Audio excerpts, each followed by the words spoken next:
heard it here first. Your bubble is about to burst. We have it all, pop culture and astro, true crime and all you need to know. You heard it here first. Hello and welcome back to FemmeTarot. I'm your international psychic medium and spiritual coach, and you're in the right place if you want to know the truth about things and you don't like all of the woo-woo talk. Hello, everybody. Happy Monday. We're doing things a bit differently. Didn't go live yesterday because, as you know, the Femmies know that we go live every Sunday with our Sunday psychic hour. But yesterday I just couldn't do it. I was out of the city. I wouldn't be back on time. So here we are today. Monday's great. It's a great way to start the week. No? How's everybody doing? Today we have a packed show because we're going to be focusing on true crime cases. Of course, I woke up this morning and read the terrible news that Hayden Panettiere, unfortunately and sadly and very tragically, passed suddenly. I believe it was yesterday that it happened.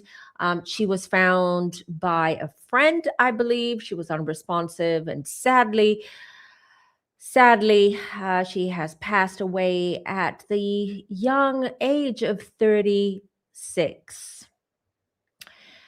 I don't know much about Hayden. Listen, it's very fresh. I'm not going to try to connect with her. I'm not going to do that because I feel that she hasn't crossed over completely. She's around her daughter a lot because I tried just wanted to sneak peek and see where she's at, what if I could like pick up anything. As you know, I will always allow and give time to the souls that have passed before I try to connect with them. And this is way too fresh, way too much. We will do it in the near future. We'll do this reading. But a couple of things that I want to share with you was when I said that intention to connect to her energy, not bring her forward, just to connect and check. I was shown her daughter, so she's very much around her daughter right now. She has a hard time letting go of her life here on the earth plane and crossing over, which is quite common. It is quite common. They need a few days before they're able to, or they decide to cross over. A lot of times I find, and I've noticed that they do it after their funeral. They stick around until the funeral or the wake, and then after that they cross over. So this is what's happening now. The other thing that I could pick up was that she had fallen off the wagon. I don't know much about her personal life, I'll be honest. And I did this earlier on. I didn't do it just before we came on. I did it earlier this afternoon. And then when I saw she had fallen off the wagon, I wasn't even aware that she had substance addiction issues. And then I went online and I did indeed see that she was on Jay Shetty's podcast 3 or 4 months ago. And the foreshadowing there. But anywho, and she talked openly about her relationship with her mom, which isn't there. She has no relationship with her mom. She was a child actor that I knew about because, like everybody else, like I knew her from Heroes. Like we used to watch Heroes when it was, how many years? It's been many years since it first came out. It was a great show. She was amazing in it. And that's how I think that was her big break. So I didn't know much about her personal life. I didn't even know that she had handed over due to addiction issues, due to her addiction, handed over custody to her husband, ex-husband. So that must have been very traumatic for her. And that she had substance abuse issues for a very long time. And she talked about it, and she talked about how she was able to kick that habit and get herself clean. unfortunately, with addiction, we see this a lot. We do see this a lot, that people, not everyone. I mean, there are people who are super strong and they've got an amazing support system around them, and they're able to kick that addiction, right? And sober up and lead a clean life. Hayden tried, but her trauma and her very difficult life really caught up with her. I want to say something else that came through when I tried connecting, just to her energy, not to her, was that she had a very heavy, heavy soul contract. It was in her contract. From the moment she was born, and again, I've talked about this, we choose our parents. We choose our parents on a spiritual level. When we meet up with the elders and our spirit team, we gather around and we decide on our soul contract, but we also decide on who our parents are going to be, because our parents help us fulfill our soul contract, even if that soul contract is very, very heavy and full of trauma, like Hayden's. But I don't know what else to say. I mean, this is sad. It made me really sad. The fact that I also found out that she was suffering from postpartum depression. It was really, really bad. There's the ongoing case of Lindsay Clancy, who also suffered from severe postpartum depression and other mental health illnesses. I don't know what to say, because what I can say is that it feels to me like a heart attack. It feels to me that she fell off the wagon and her body was beaten down because of the substances. Her body was still trying to recover from years of abuse, substance abuse. And she fell off the wagon, and unfortunately her body just caved in, just gave up, just her heart stopped. It's very, very sad. Every day, sad news is coming out. It's just crazy. I wish one day we could just do a live. Maybe we should. Maybe we should just do a live where it's just fun, where we talk about high vibrational things. Maybe we can do a fun, which is something that I've been thinking about for a while now, but there's always something coming up. Like a fun astrology video.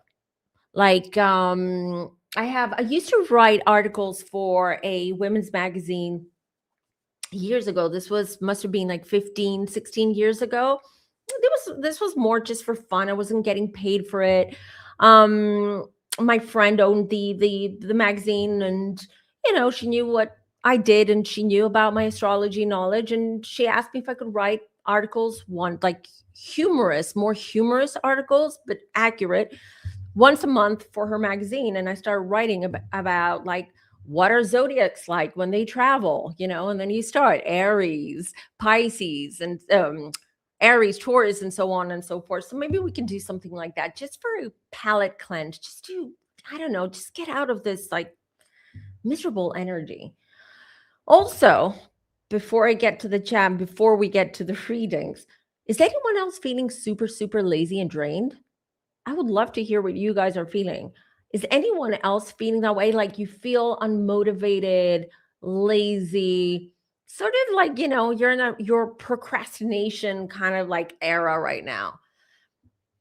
I feel it. I'm feeling very lazy, although I'm not. I have too many things to do. I wish I could be lazy for a day, but I can't. I'm always super, super busy, but I'm also feeling it. And I've heard other people say that. And I just want to say it's because of the eclipse. The eclipse drains us. And we're all feeling that. These are the after effects of the eclipse, just so you know. Also, Neptune's in Aries, not a good placement either. So we feel drained. We don't feel so dynamic, so like go-getters right now. just wanted to let you know. Hold on.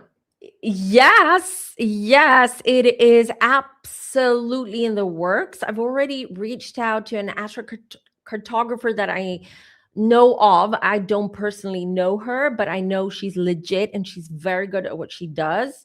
She hasn't replied to my messages. I will try again.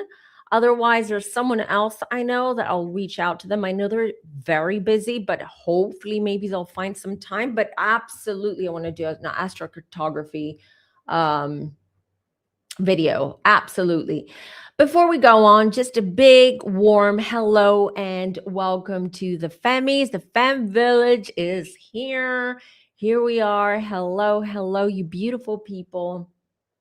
It's so good to see your beautiful faces and have you here. Yeah, we will do whenever I feel like she's at peace and she's fully settled in the spirit world. We absolutely will. Thank you, Val, for always checking. I really appreciate it. Thank you. Hello, Defender, beautiful Defender. How are you? Yeah, that's a good point. It was also her birthday was coming up. Oh, this eclipse has been awful. This Leo Aquarius axis is very, very unforgiving, to say it tactfully. So that is, I should have brought, well, I'll bring up her chart when we do a reading, when we do a proper reading on Hayden. I'll bring up her chart. Yeah, I know. Hello, hello. Hi, Joey. Good to see you. Her 11-year-old daughter is in the Ukraine with her dad. Yeah, but she's all around her. Her spirit is around her daughter. She can't let go. It's I feel very sad because I'm also picking up like how she was feeling right before she passed, and also what she was feeling when she passed, and she went straight to her daughter. I believe she hasn't seen her daughter physically in a long time. I'm picking this up psychically. And this was a lot. It's very, I have a hard time talking about it because as a mom, it makes me sad. It makes me sad that she went through all that. Her daughter really didn't get to meet her mom. She was struggling with all these demons and the fact that her mom was not nice to her at all. And you can imagine for someone who's struggling, not having their mom. I believe with her dad, well, I don't know, but I'm getting that with her dad, she had a good relationship with. But, us women, we need our moms. Like men do need their moms too, but like when we women become moms ourselves, that's when we even when the relationship before we had children with our mothers was not great, we always try because we're now in their shoes, right? We're now mothers. Something happens inside us where we just want to get closer to our moms, or we need our moms around. And she didn't have that. She was struggling with postpartum, and then one thing led to the other, and then she started drinking and taking other substances, and it just went downhill from there, unfortunately. On top of that, she was in a relationship, very turbulent and toxic relationship with her boyfriend, on and off boyfriend. I don't even know his name, remember his name, or know what he does. I don't know. But what I can tell you psychically, again, what I am picking up is, I'll say it this way. Think of Amy Winehouse. She died at the age of 27. She was super young and she was at the height of her career at the time. And at the time, she was also married to this Blake guy who was he was bad influence and heavily into substances. A lot of people, including Amy's father, blamed Blake for his daughter's demise and for Amy's demise. And I'm just going to say this again. I have to bring up my banner. I'm getting similar vibes there. You know, I just feel that Hayden's boyfriend, because I'm not saying he's bad or he did something bad to her. I just feel that he's another troubled soul. And when you have two troubled souls get together and they heavily rely on each other and on their addictions, it is a time bomb. It is a time bomb. Things are bound to go really, really bad. And unfortunately, it did. I'm not saying he did something to her. I don't pick that up. I don't pick up that there's foul play here. I'm just getting that her heart stopped. Her body just gave in. Just boom.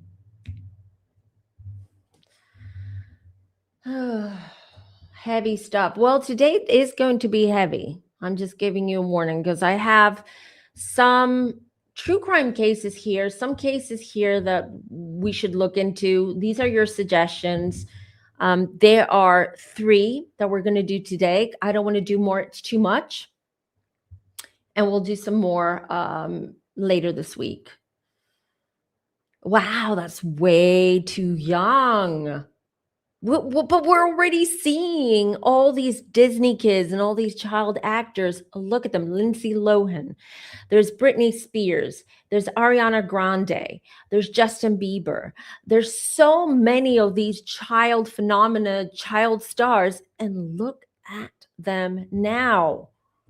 It is such a dark industry. No parent should want or pursue or allow a child to be part of this industry. They're setting their children up for failure in the future.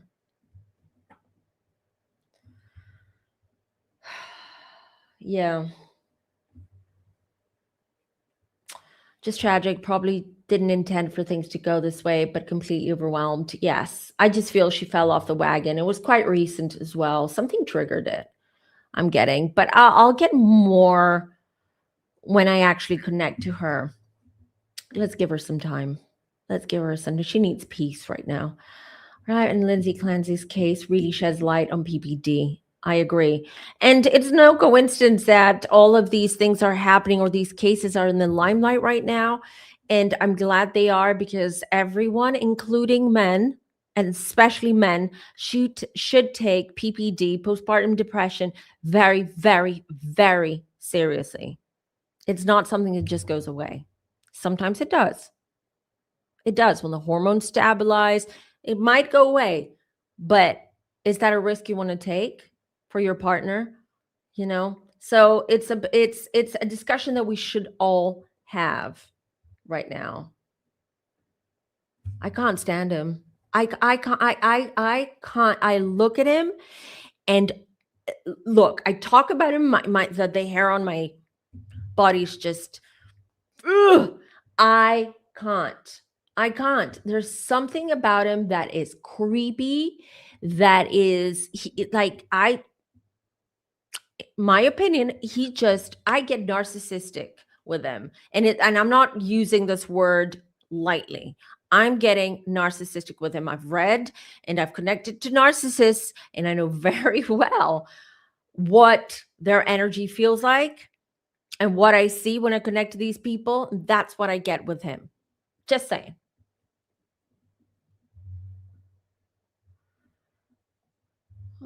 Let's see what you guys are saying before we get to the other reading. Thank you, Explorer. I really appreciate the super chat. I absolutely appreciate it. I don't ask for super chats, but if you guys want to send super chats, that would be very, very welcome. Some of it goes for me to keep this YouTube machine going because you guys, YouTube now, there are new changes coming. We always, content creators complain about about YouTube, but we do. I mean, we're right, because now they're changing so much again about monetization. It's crazy. And also because they're going against AI slop, which is funny because they're using AI bots to go after AI slop. And the AI bots get it wrong a lot of times. And then they're striking all these channels that are not AI. And it's just craziness out there. They really want to promote shorts, and the shorts that make most money are the AI slop. I can't. But anyways, what I'm trying to say here, super chats are welcome, but you don't need to or have to. It's difficult economic times right now. I'm just saying. But if you do, I want you to know that, for instance, for super chat, half of what you guys send to me via super chats go to my Femme for Rescue fund, or you can always, it's linked down below in the description. You can always go ahead and send your donation. It's a separate PayPal account. It's not connected to my FemmeTarot PayPal account, and all of the funds and the donations that go in there, I then pick and choose whichever animal shelter needs it the most at this time. For instance, right now we have a lot of fires in Greece, so the donations are going to go to shelters near the fires, or rescue teams that go and rescue animals, wildlife, and pets as well. All right, let's move on.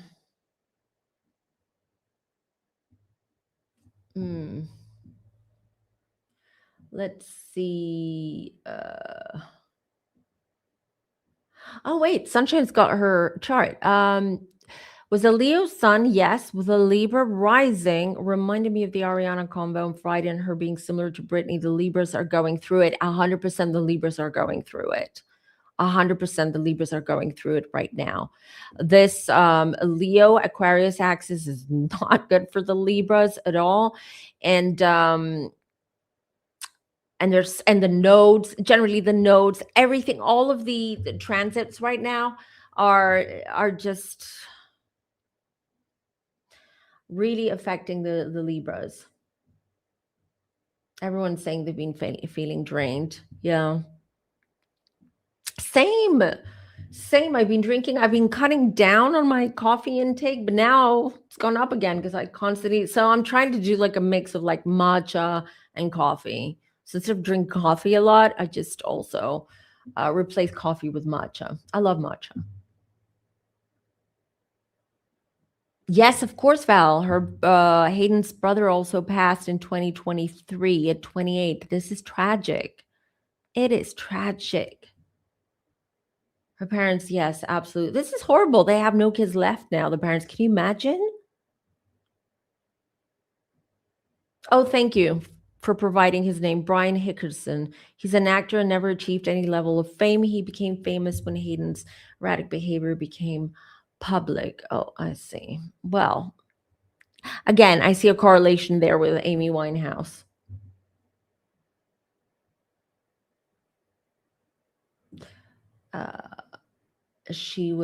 Rumor was that she was with him when she passed. I don't know, maybe.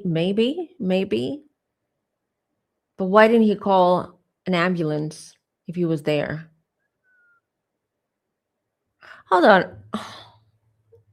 Let me pull just one card about that. It's not about Hayden, it's about him. Brian, right? Hold on. Defender, you're a sweetheart. I appreciate it. Thank you for the super chat. I'll bring it up in a second.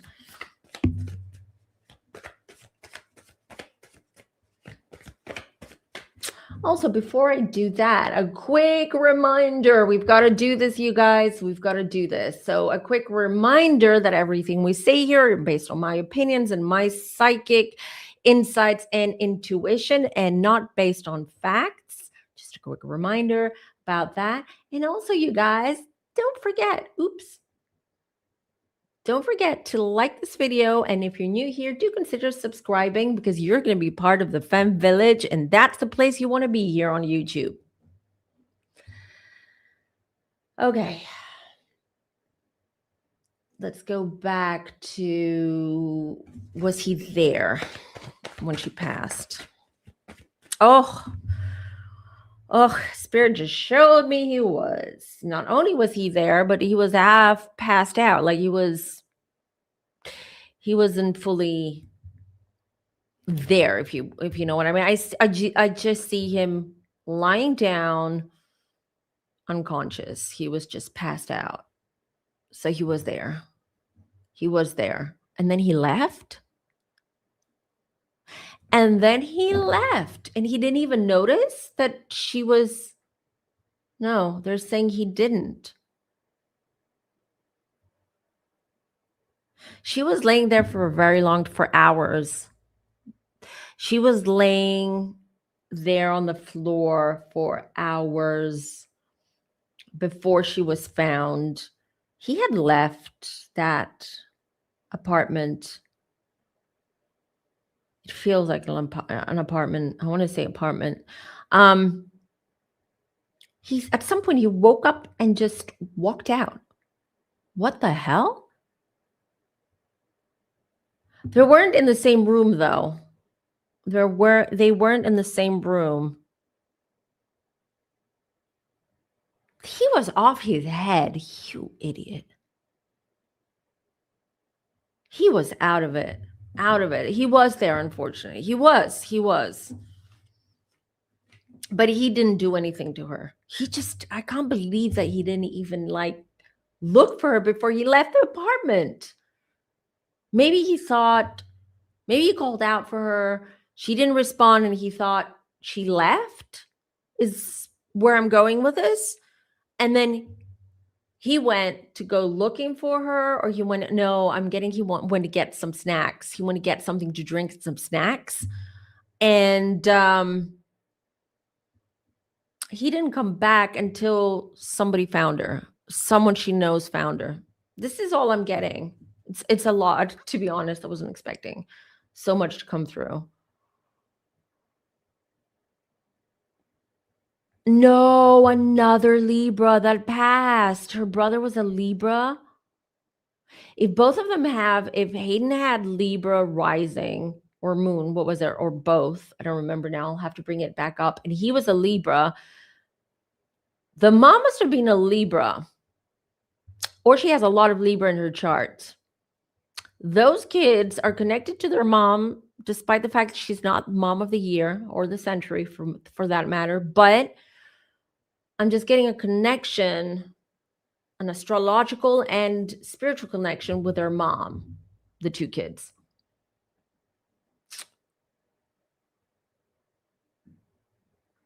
They removed Hayden for exposing Hollywood. Stop supporting Hollywood. We're not supporting Hollywood. We're actually exposing the truth here.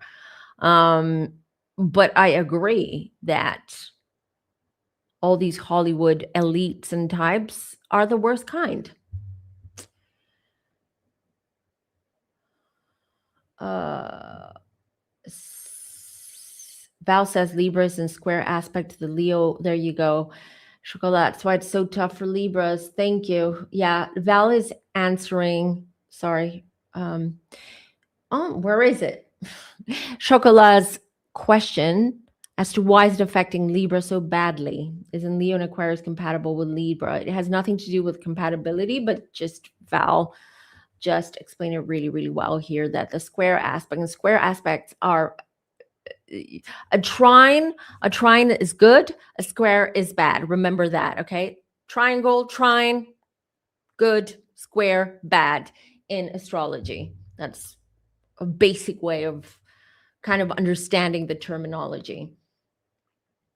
So yes, thank you, Sunshine, for reposting this.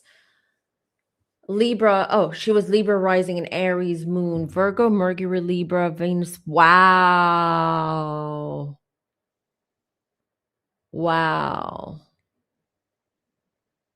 A lot of Libra. I tell you, there's some kind of connection with her mom there. Yeah. And I want to bring up Defender's Super Chat. Thank you so much. Very much appreciated. Thank you, you kind femmies, for that. All right. So let's move on because we have 3 cases that I want us to look into. Okay. So the first one is Lucy Latby. So the British and European femmies, I'm sure you've heard of this case. It's about a NICU nurse who allegedly she unalived, I believe, 7 newborn babies and tried to unalive 7 other newborn babies. So in total, like 14. I'm not going to get into it. I'm going to play a video where it explains the case and who she is and what she's done, and then we'll get into it because I have a lot of things that I want to say about this case. 7 newborn babies in her care. Between 2015 and 2016, nurse Lucy Latby murdered 7 newborn babies by injecting milk, insulin, or air into their bloodstream at the Countess Chester Hospital in England. The hospital called police when there was a rising mortality rate in the neonatal unit, and doctors began to notice similarities in the deaths of these infants and asked to do a review of each case. After investigating, it was evident that someone was purposely hurting these newborn babies, causing them to either lose their lives or putting them in critical condition. It seemed like every time Lucy was caring for a newborn baby in her unit, they somehow became sick or passed away. In one instance, Lucy injected air into the bloodstream of a twin baby boy and he passed away, and then she tried doing the same thing to his twin sister, but she survived. She denied all these allegations, but after searching her home, they found handwritten notes where she confessed to killing all these babies. In one note, she wrote, "I killed them on purpose because I'm not good enough to take care of them." She was charged in 2020, but the trial is still ongoing and it's expected to last several months. All right. So, this is quite a disturbing case because if you've watched the documentary or you've watched any true crime shows on this case and you look at Lucy and you just try to connect with her energy, you think, "Oh my God, there's no way she has done this. There's no way she has done this." She was an introvert. She was very shy. According to her colleagues, according to the other nurses in the hospital that she was working at, they said that she was really good at her job. She had a lot of knowledge. She wanted to learn. She was like a natural born nurse. And then that happened. So I have some thoughts and I've written some stuff here. Not a lot, but because I wanted to do this with you, to do this live. But from day one, when I heard about this case, I was like, she didn't do it. She didn't do it. She didn't do it. This is what kept playing in my head. She didn't do it. She didn't do it. She didn't do it. I don't believe she did it. I'll tell you a couple of things and then I'll connect and see what comes through. I've written here, Robin Hood. There you go. Robin Hood. Why? What did Robin Hood do? Didn't he steal from the rich and give it to the poor? It was an act of, he was actually, although he was considered, a thief, and he was persona non grata and all of that, he was doing a good cause in an illegal way, let's just say. I'm not explaining this right. I'm really hot right now. As soon as summer is over, I'll be happy, sort of. But anyways, I digress. Now, what do I mean by Robin Hood with Lucy Latby? I was getting, before we came on, that in her mind, she was helping babies, newborns. She was helping take them out of their misery because these babies had underlying congenital issues, health issues, I don't know. I'm asking my guides. That's why I'm pausing. I'm asking my guides because this is a legit question. How did she know? Like, how did she know? She was not the pediatrician. How did she know that these babies had congenital issues or issues? Let me see what I'm getting about that, because I want to know.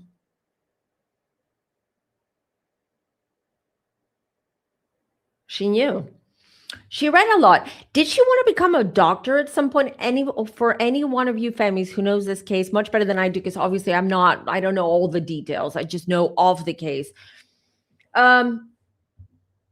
Did she wanted to become a doctor is what I'm picking up, okay? She wanted to become a doctor, but maybe she didn't succeed in becoming a doctor and she decided to go into nursing instead. But she had a lot of medical knowledge.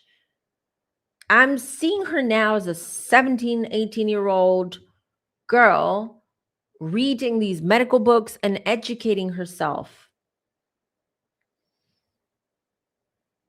And going back to my question, how did she know? My gut was saying she knew. Some of them, it was in their charts. It had to do with the how the birth went. She could tell from like their oxygen levels and their charts and things like that. She could tell if a baby was not well at all or had some kind of serious issue. So I'm very torn with this case, because again, in my head, it's like she didn't do it.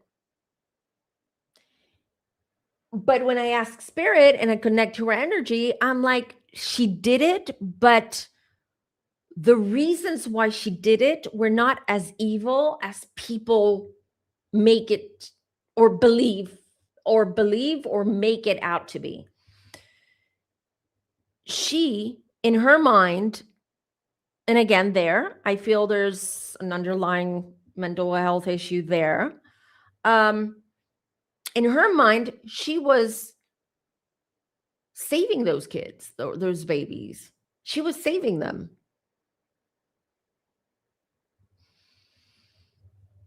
So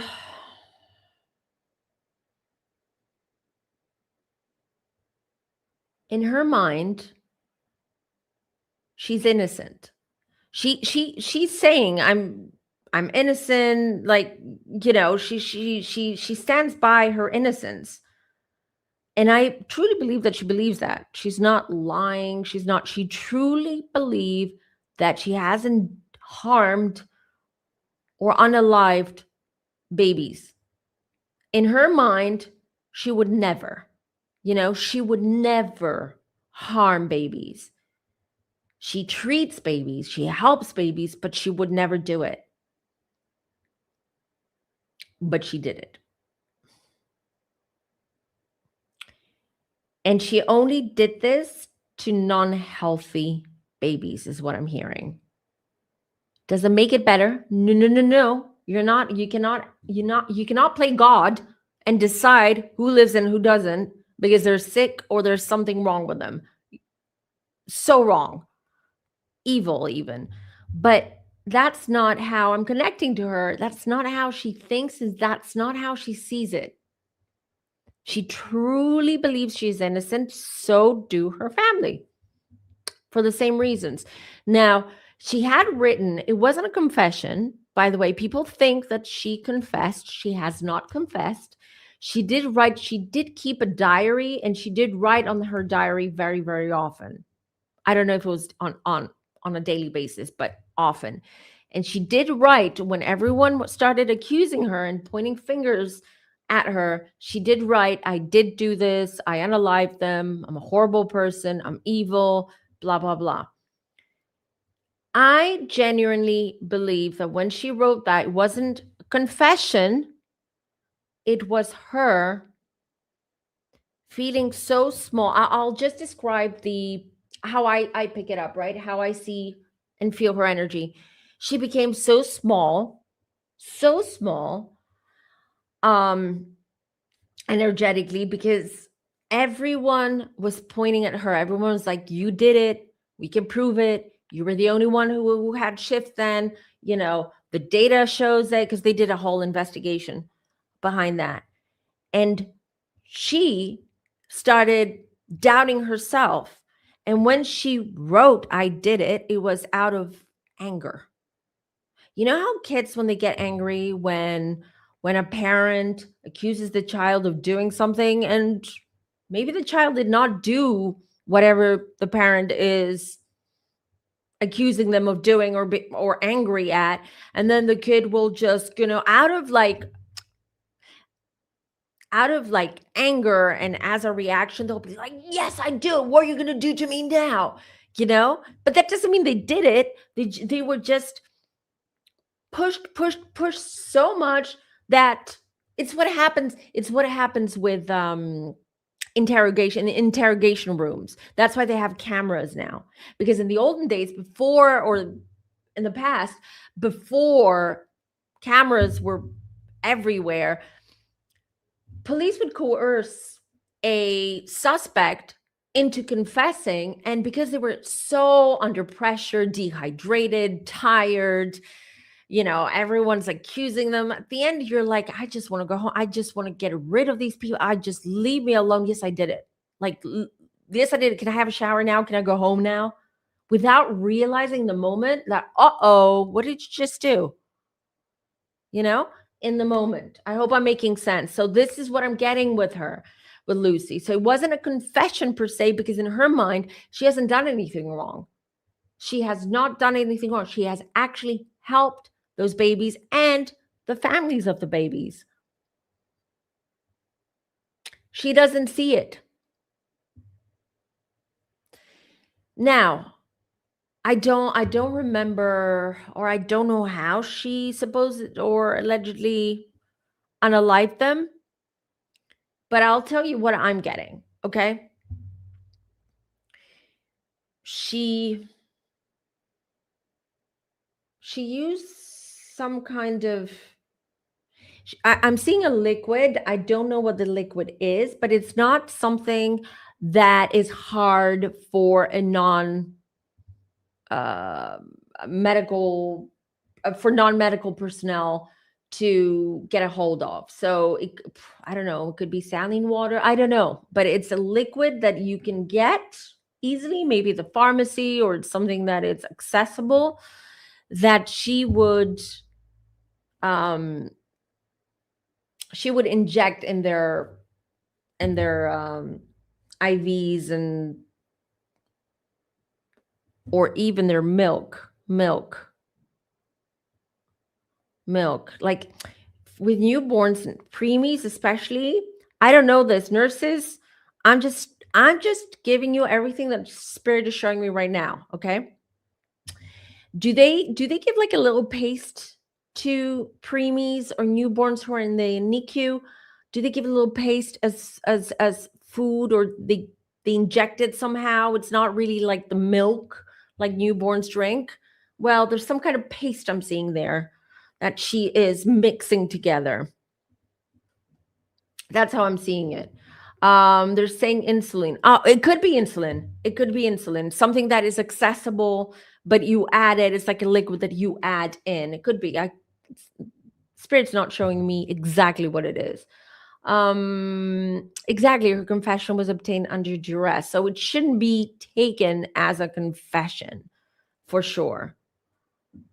Let's see what you guys say. If you take them later, what do you pick up surrounding Asha? Yep, she's on my list. She's coming up later, so we're gonna see what I pick up on that little girl.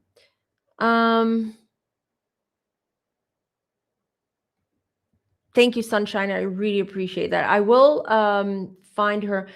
Sunshine, I would really appreciate, could you send over by email her chart?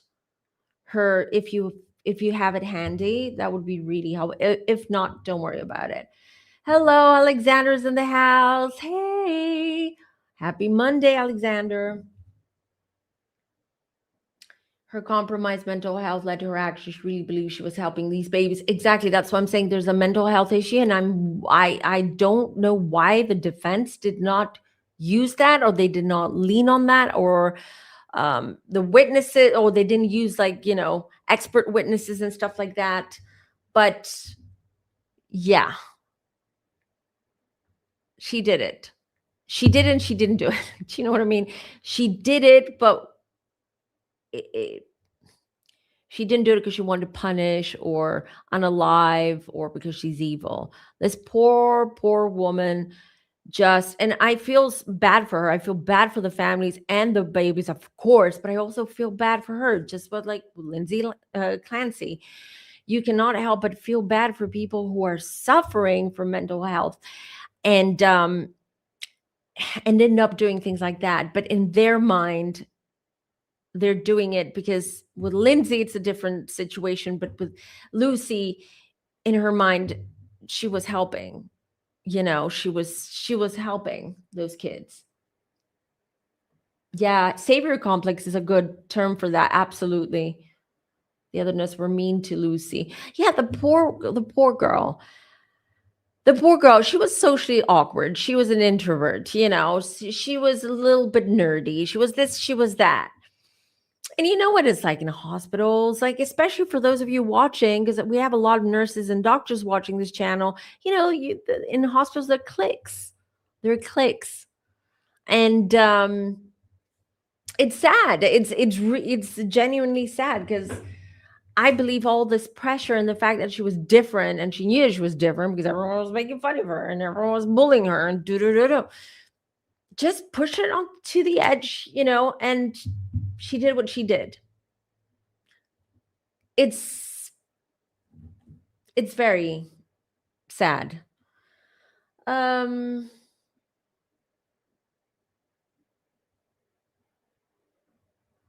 are you guys saying? At some point, will you do a reading on the Cambridge professor that recently died? Yeah, of course, of course. As you see, I add things on my list, and then we'll do them as soon as we can. I think he's on my list too. Don't get paranoid, Alexis. You'll be fine. Okay. It doesn't mean because you have a Libra rising and Libras are going through it right now, they're in the ringer, that something will happen to you. We all have unique charts. Okay. And different soul contracts.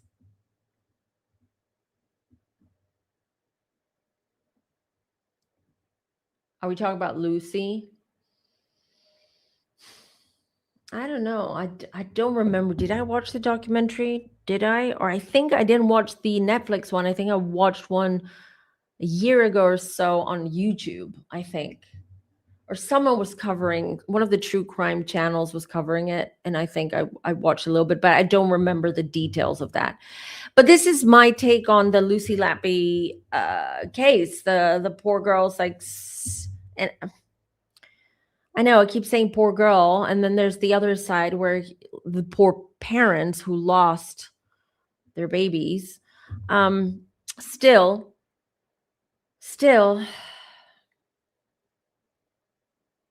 because I just feel the reason you see me so sad is because I feel Lucy's energy, and she is broken because of this.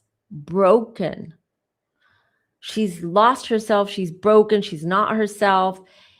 And her family, even worse, her parents. And I believe her mom has serious health issues, is what I'm picking up. Can you imagine? This? Horrible.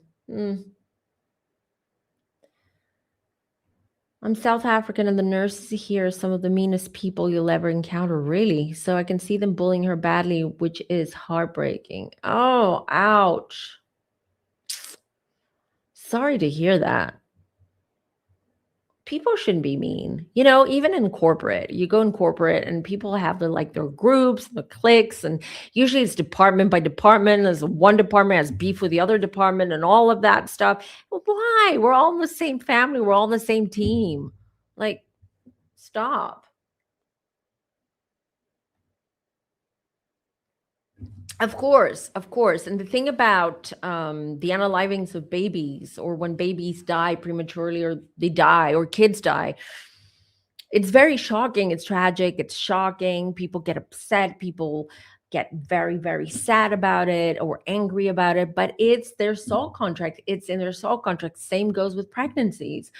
If a woman has lost a baby or two or three, or has a lot of miscarriages, that's part of her soul contract. And those babies were not meant to come into the physical world with a physical body. They're still a woman's or a mom's babies. They're still her children, and they're around her in spirit form. I've also lost a baby in my early 20s, and she's a girl. I see her, I know her, I talk to her, I feel her. No, I don't talk to her every day, but sometimes, I'll be like, oh, I wonder where she is, how she's doing. And I'll talk to her, and then I'll feel her and I'll see her. She's my third child. She's my angel baby. She's around. I know that when I cross over, I'm going to be with her. And eventually, hopefully, when my kids are 100 and they die at the age of 100, and then we meet in the spirit world, we will all be together again. And then we will split up, and each one is going to go off on their own pod if we don't belong in the same pod. That goes for everyone. So it unfortunately, as I keep using the word unfortunately, it's annoying. But sadly, soul contracts can be very heavy. Very heavy, but it's part of the contract. The soul has agreed to that. The soul has agreed to that. Even with kids, you hear about a kid having an accident and then the kid gets paralyzed, for instance, okay? And there goes the kid's life. That's it. And people ask me, they're like, but that's unfair. This is horrible. Why would a soul or a kid decide to have this life, for him or her, have this happen to them and then have this type of life? Because the soul asks for that. The soul asks for this to happen to them in their soul contract, because it is like a boost for the soul when they go back to the spirit world. It's like a massive lesson, or they are the sacrificial lamb, okay, in quotes, in order to help another soul in their journey from their soul pod, from the same family, same soul family, same pod. Okay, so a baby or a child may be just that, like an extra, or like supporting, not even an extra. It's like, think of the movies, like a supporting role. So you need the supporting roles in order to develop a story and tell a story in a movie, right? In the film industry. So sometimes kids, babies, newborns, kids just come in just to be the supporting actor, to have a supporting role in order to help another soul. I hope it's making sense for you guys, but if you have any questions, ask away. My mom and sister are nurses, and they always have stories about other nurses acting like mean girls, cliques, act like the mafias in hospitals, and only watch out for their own. So apparently this is a thing worldwide. This is a thing. Nurses can be bitchy. Nurses can have their cliques. Doctors too. Doctors also have their God complexes or whatever. Not all doctors, but most of them, like pilots do. Yeah, it's high school. Randy says it's high school mentality.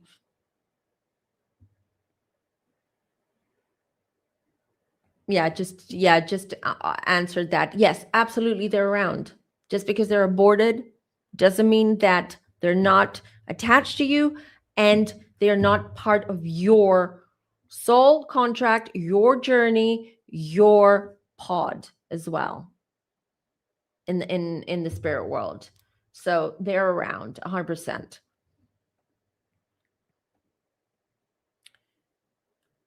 Yeah, I'm doing Asha. Is her name? Am I pronouncing Asha? Asha. I think her name is Asha. So I'm doing next Jennifer and Adrianna Wicks, which was one that a lot of you asked for.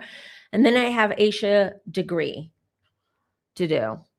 All right. So if you don't have any other questions, is there anything else? I have nothing else to add on the Lucy Latby case. All I can say is that she did do it, but the reasons why she did it were not evil, were not bad.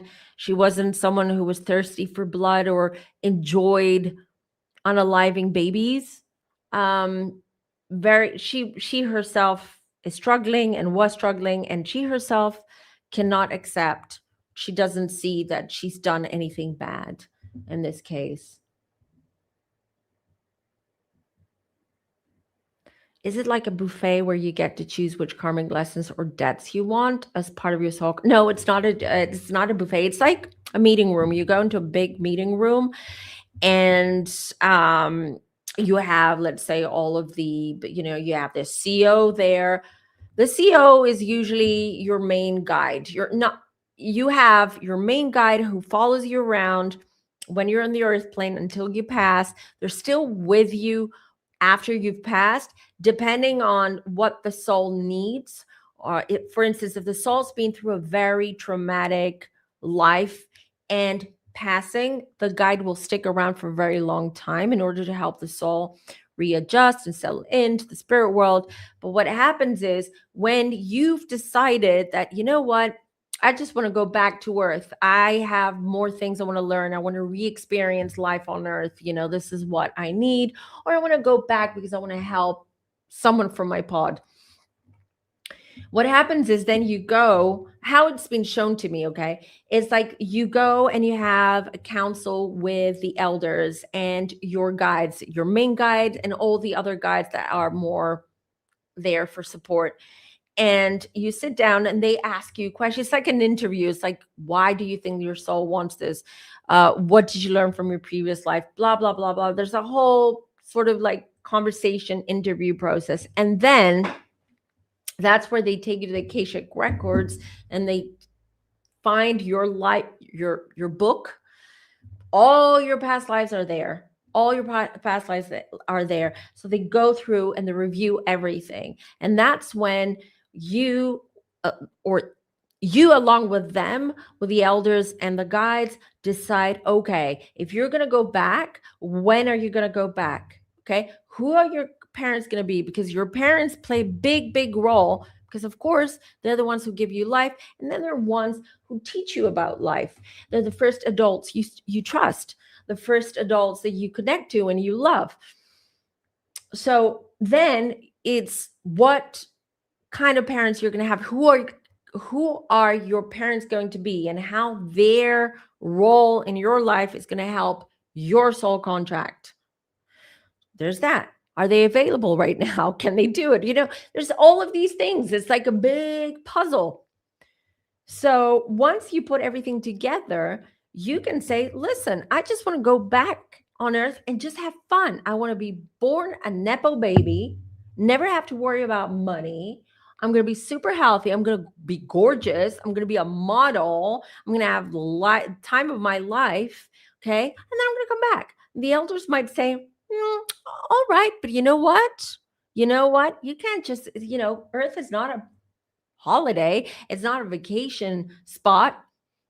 You've got to work. You've got to work on earth. So they'll be like, okay, sure. Maybe the first half of your life is going to be easygoing, perfect, no issues, everything's going to be taken care of you, for you. And then boom, things will change. Depends. It depends. It's not a buffet. It's a whole thing. It's a council.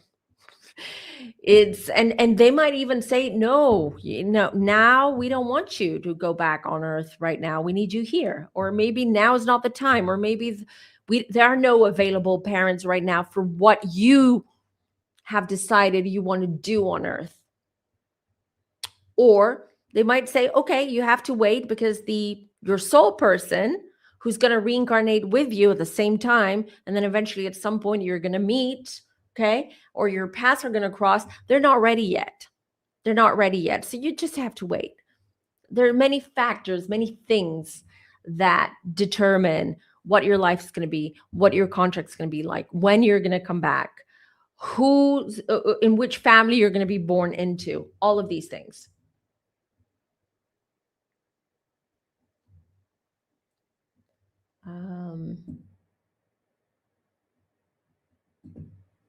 Wait. Oh, Christine's taking her state exam to make a certified nursing assistant. Speaking of nurses, but this nurse here, Christina, is lovely. We love her.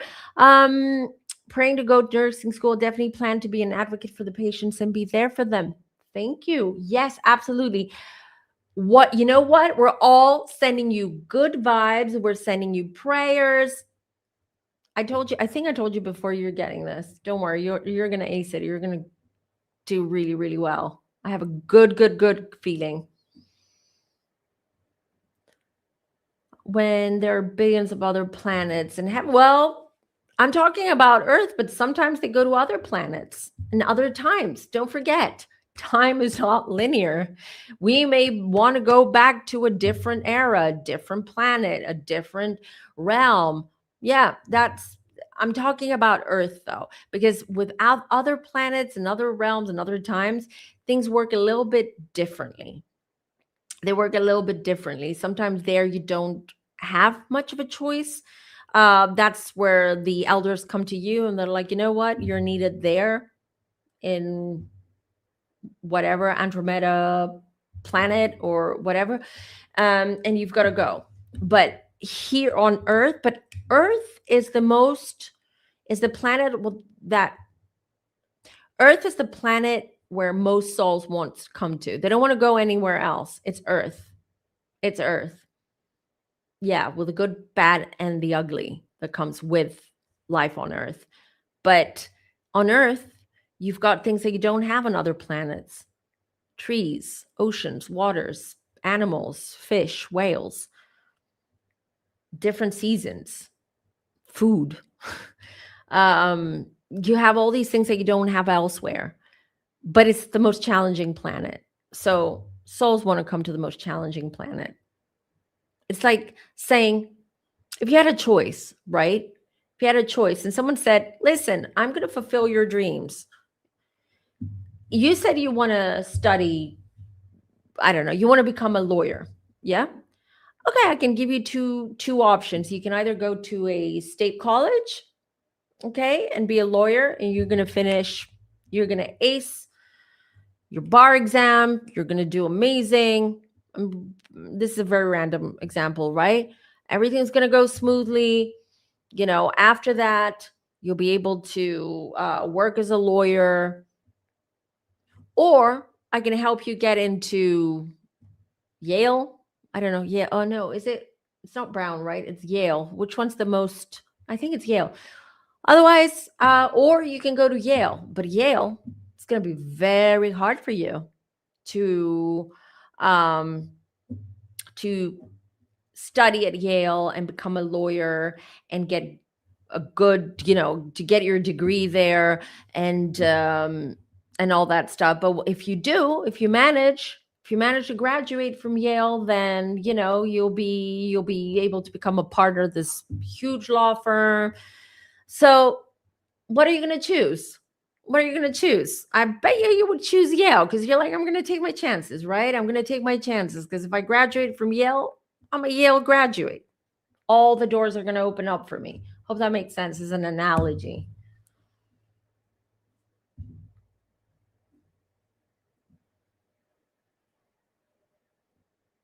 Hold on. There's so many. That's what we all say. And then we end up coming back. That's what we all say. Fun fact, my beloved grandmother who died in 1997, she was like a mother and father to me. She was my soul. She was my soul, soulmate, 100%.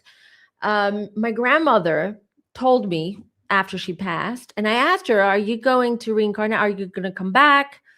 What are your plans, Granny? I miss you in the physical world. And she this was years ago. She said, nope, not coming back. I need a break. I'm going to stay here. I'm here with my sisters and my pod. And, I'm enjoying being back home in the spirit world. And recently, my grandmother, and I hadn't connected to her in a long, long time. She hadn't come to me at all in a long time. And recently, she told me that she is considering coming back. And she wants to come back after my daughter gets married. I don't know if she's going to come back as my grandchild. Who knows? Maybe. So, because another fun fact, my grandmother had 2 sisters and a brother, a younger brother. The younger brother died at the age of 45 from an aneurysm. He was beloved. You know, he was the only boy. He was the young boy. His sisters adored him. My grandmother, as the oldest sister, adored him. So this was really terrible for my grandmother when he passed. I never got to meet him because I wasn't even born when this happened. And guess what? The uncle that I've never met, my grandmother's beloved son, has reincarnated and he's my son. Yes. I knew it, but that's been told to me by many, many psychic mediums I know of, or I've gone to for readings. I knew this as soon as I found out I was pregnant. I knew it. I just knew it. I knew it as a psychic, but it was confirmed to me. And there you go. My son is actually my great uncle who's reincarnated in my son's body. So whether my grandmother is planning to do the same with my daughter's child in the future, maybe.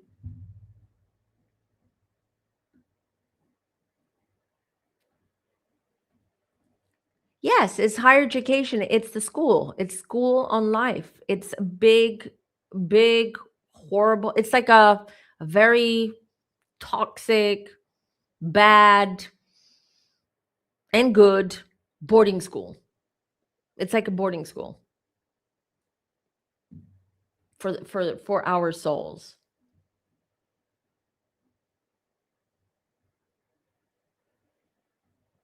Well, there you go. You can tell so much by looking at synastries and charts. 100%.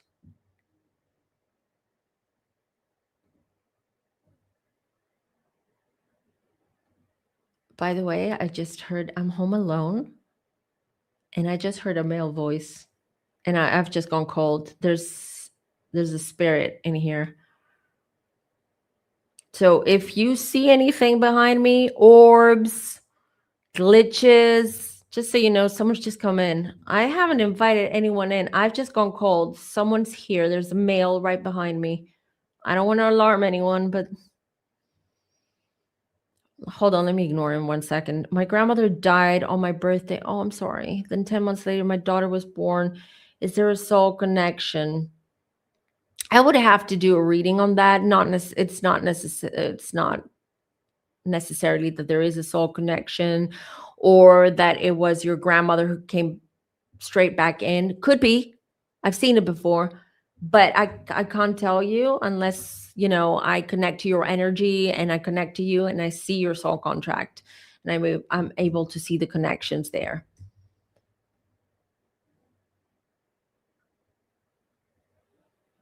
A 100% is a karmic planet. Hold on, who is this guy?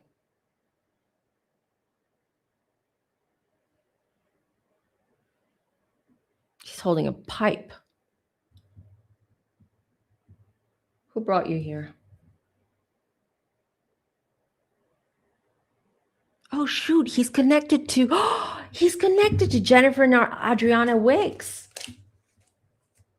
Oh, I've just gone cold. I wish you could see. Can you see the goosebumps? I'm hot. I'm sweating. I have my fan on.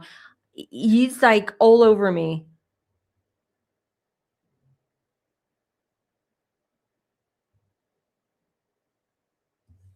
His name starts with an F. I keep hearing 2 names with Fs. I keep hearing Frank and Frederick. One of the names is his, and the other one I think is connected to one of you in the chat. I'm going with Frederick. Fred.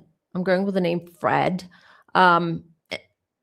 Frank is someone else. But Fred, what do you want to say? Why are you here? I didn't even start. Okay, hold on.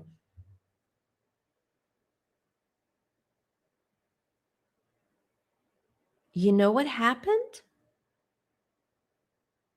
He's not related to Jennifer or Adrianna Wicks. Okay, hold on. Let me play the video for those of you who don't know about this case. And let me just connect to this guy and see what's going on, or get rid of him. But let me just do this. Give me a second. Is mind-boggling, and you have to know about it. 20 years ago, in March 2004, Jennifer and her 2-year-old daughter, Adrianna, went missing from their home in Springfield, Tennessee. At the time, they were living with Jennifer's boyfriend, Joey Benton. Fast forward to March 23rd, 2004. Jennifer notices that Adrianna is having trouble going to the bathroom and that she's sick. She decides to take her to the ER, where they discover that she has an infection that's typically found in adults who are sexually active, but it's not always caused by that. Then on March 25th, 2004, that was the last time anyone in Jennifer's family heard from her, when she made a 30-minute phone call to her father and basically said that she was scared of Joey's mom. From there, any version or timeline of events has come from Joey. And according to Joey, he got home early from work that day to find Jennifer locked in their bedroom. They decided to go out for a drive, where they ultimately argued and broke up. Joey then took them back to his parents' house, where Jennifer refused to go in and demanded to be taken to a gas station. Instead, he decided to take her to a grocery store, where she made a phone call, and then to the gas station, where he claims that she got into a 4-door Camaro or Mustang, neither of which exist. Now, for the first time in 20 years, they have served a search warrant on Joey Benton. There is also a new detective on the case, and I will be talking tonight to Jennifer's sister, Casey Robinson, on my YT channel, which I will still be streaming it here, about all the events and updates. And this is a case you guys definitely want to know about. I'm also going to drop her handle in the comments. Definitely go give her a follow, because this case needs more awareness. It needs more people following it, and people need to be enraged, because these two need justice. All right, so this guy is someone who knows this Joey guy, this boyfriend.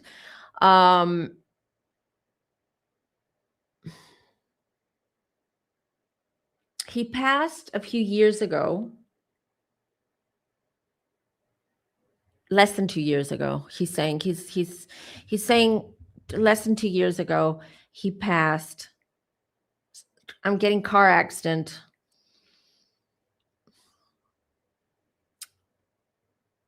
He knew of Jennifer. He knew Joey. And what I'm getting is that he was someone who lived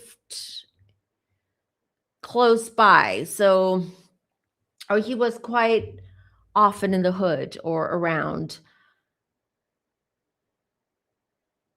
Why are you holding a pipe, though? It's interesting, because he says he didn't smoke. He never smoked a pipe, but he used to, like, no, let me go back.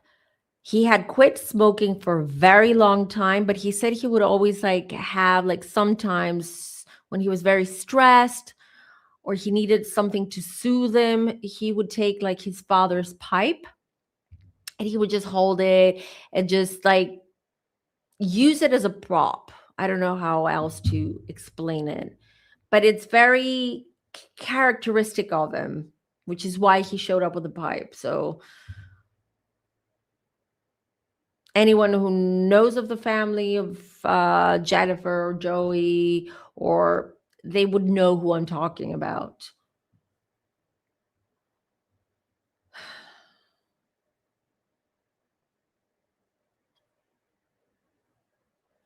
I have some good news, though.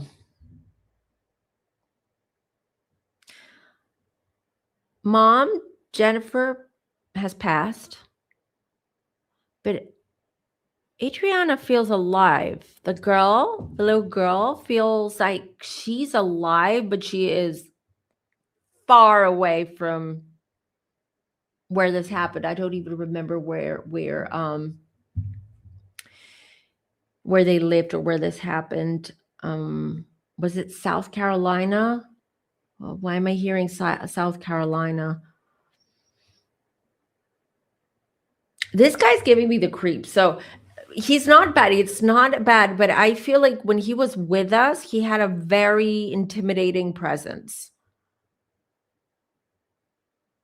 He's got a lot of facial hair, darker, like dark eyes, dark facial hair, and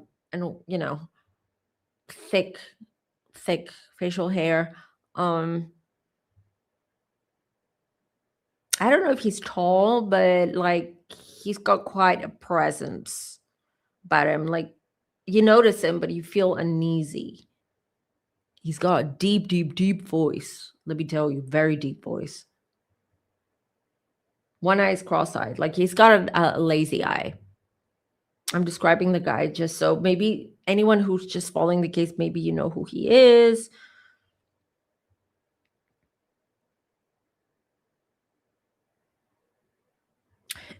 Joey's involved. The boyfriend's involved.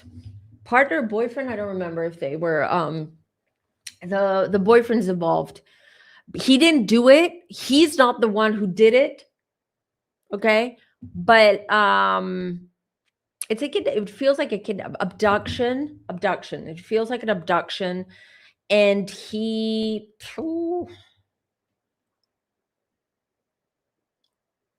had someone do it for him. This guy knows who. It's another man. Can you tell me? Can you give me a name? Can you tell me where Adrianna is? No.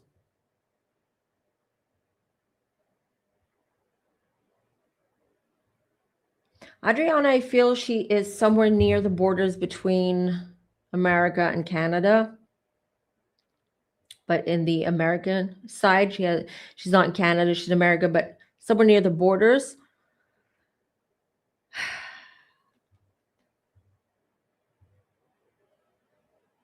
It feels the unaliving. I'm very lightheaded right now. The unaliving of Jennifer feels not intentional. The abduction was intentional. The unaliving was not intentional. It wasn't an accident either, though. It wasn't part of the plan. It wasn't part of the plan to unalive her or Adrianna. It was to pass on a message and scare her and rattle her. They were even going to try and do the kidnapping thing, asking for ransom just to make it more like believable, like some random guy or people abducted her. And it doesn't feel accidental either. It just feels that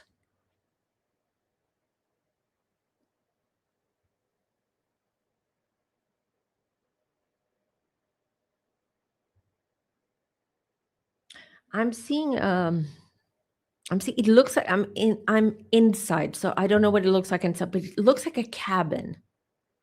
Everything's wooden walls, wood, everything's made of wood.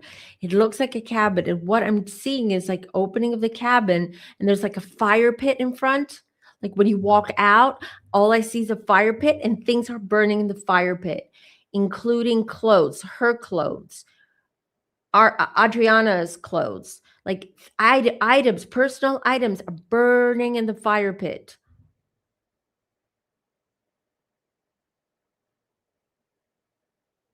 This older woman is taking care of Adrianna, not related to any family member here. This older woman, this is an older Black woman who's taking care of Adrianna, has Adrianna, but she doesn't even know like that this is a child that's being abducted. They've changed her. It like Adriana's hair are very, very, very short right now. So she almost looks like a boy. Not really, because she's older now, but like she's got very like a boy cut.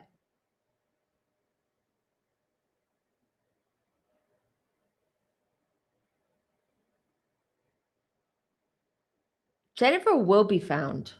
Jennifer's remains will be found, or parts of them.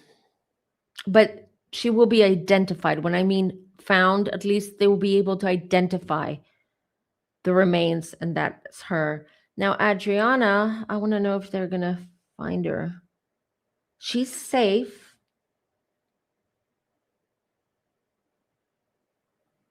She's also living with another boy, an older boy. There's an older boy in the house.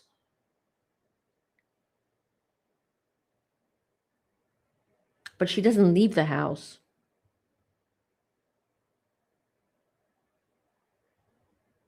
Hold on.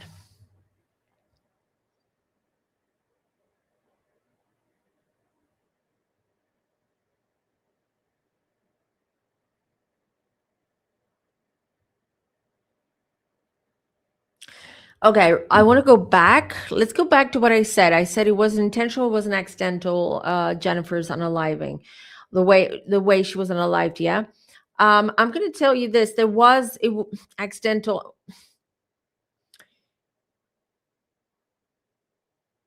They were. I don't know why. I see them on a hiking trail. It looks like one to me, but they're on a hiking trail or somewhere like remote. And there are a lot of rocks there, scattered rocks, big rocks, little rocks. And I believe they're taking, or this man is taking mother and child somewhere remote. She tried to escape. She tried to grab Adrianna, run. She fell. She fell. She was alive. She was alive. She lost consciousness. She was alive. He thought she had passed, or he thought she wouldn't survive. They left. And unfortunately, she sat there for a long, long time before she passed away. Like, she was still alive for hours. 4 hours. Yeah, well, I'm looking at that boyfriend, Joey. You manipulative prick. Your plan didn't work out. Your plan did not work out.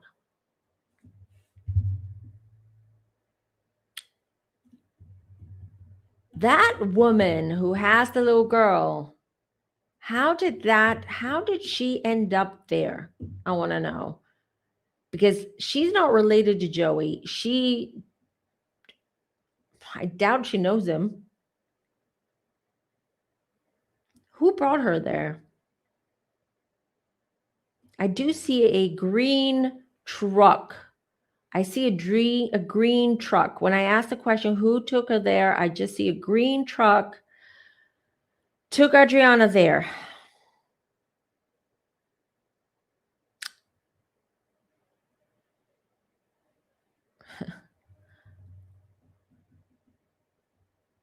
This is, you guys, there's a twist here. Hear me out.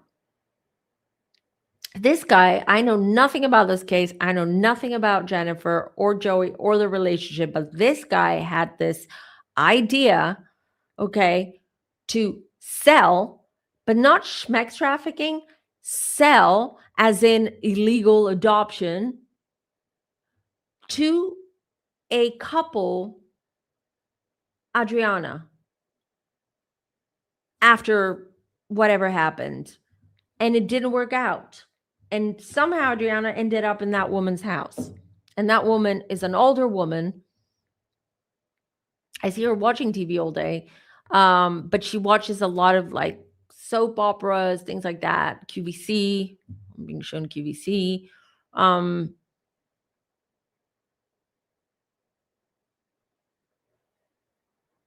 Will she be found? Is the next. I'm asking.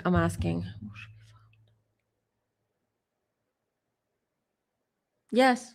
Yes. Yes.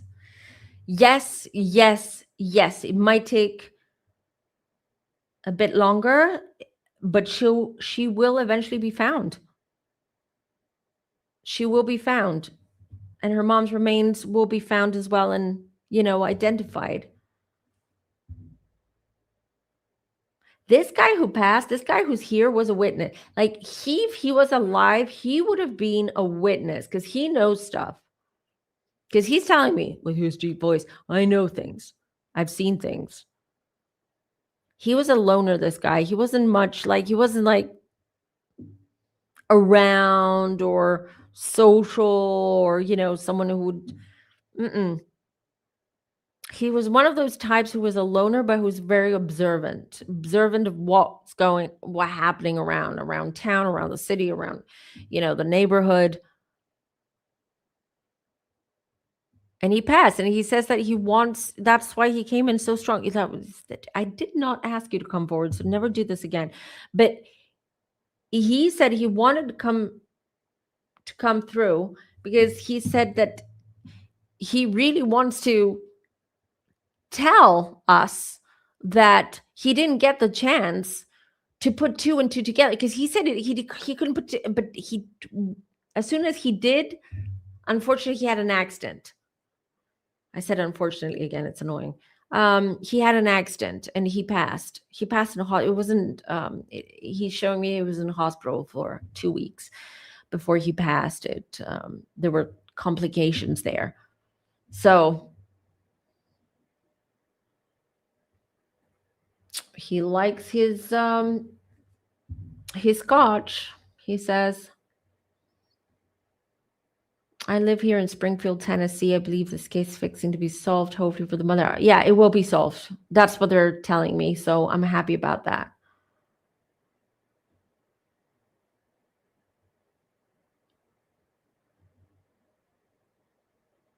Yeah, let me see. Let me leave that.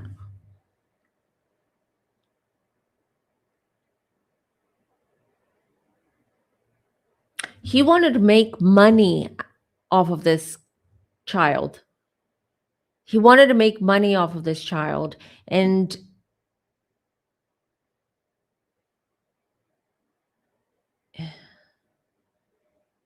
okay. So he wasn't intending to unalive the child too. He was just intending to get rid of the mom in order for him to make money off of that child. And this illegal selling and adoption, whatever he was trying to do there, just fell through. And I feel like they couldn't trust him. They were very uneasy about the whole thing, and they just withdrew and didn't want to go through with it. So he was a bit in a panic. He didn't know what to do. And then he recruited another friend, another man, not the same man who did the abduction, another man who eventually drove in the green truck, who drove that child to that woman who seems that they somewhat know each other, or they know each other. I feel this woman I feel like she's always sitting. I think she has an issue with her legs, because I see her legs are very, very swollen. So she has some kind of serious health issue going on. And I see she's always sitting on an armchair, right? The TV is always playing in the background. But I also see a lot of there's a lot of kids of different ages in and out of her home. Some may be related to her. Some are not, for sure, because this is a black lady, and I do also see white kids there, including Adrianna. So I don't know who she is or what her role is in here. Maybe she's getting paid to take care of these runaway kids that have issues. She's I want to say it feels like a halfway house or a safe house for kids, for troubled kids. And she earns money from that. And they brought Adrianna as a child, from a troubled family or from situation. And they're giving her some money for her to keep Adrianna there and take care of her as much as she can. This is what I'm getting. This is how she ended up there and who this woman is. So she's near Canada somewhere.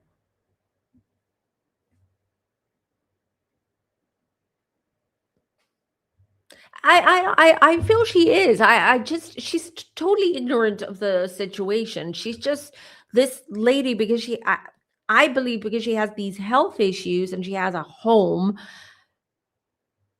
quite a big, several rooms. She's just making, ends meet and her living that way. I don't feel anything. I don't see or feeling anything bad about her. No, she's just, doing what she's doing, getting money from it for her to survive. And she cares for those kids, cares in the sense like she'll make a hot meal or something like that as best as she can. She's not bad. She's not evil. She's not going to harm the kids or Adrianna. No, that's not what I'm getting. It's just like she's temporarily there until they figure out until Joey, allegedly, in my opinion, and for entertainment purposes only, figures out what he's going to do, because right now he's panicking. All eyes are on him. So they'll find her. This is good. It's sad about the mom. Like, it's so sad. But at least the little girl is going to be saved.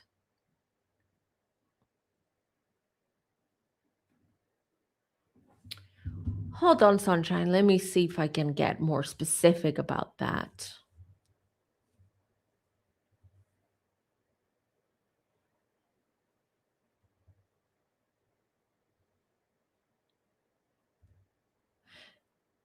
Is Aspen, and I'm not saying she's is Aspen, because they're showing me Aspen and they're saying near Aspen. Is Aspen near Canada? It's north of New York, right? Not Niagara Falls. I'm getting a no with that. Buffalo, New York, maybe. It doesn't seem like a city. It seems like more like a town. It's not a big city. It seems like a town. It looks like a town to me. Because I see all these houses. There are no high rises or, tall buildings. There's just houses, quite green, quite spread out. I can see mountains with snow and the horizon.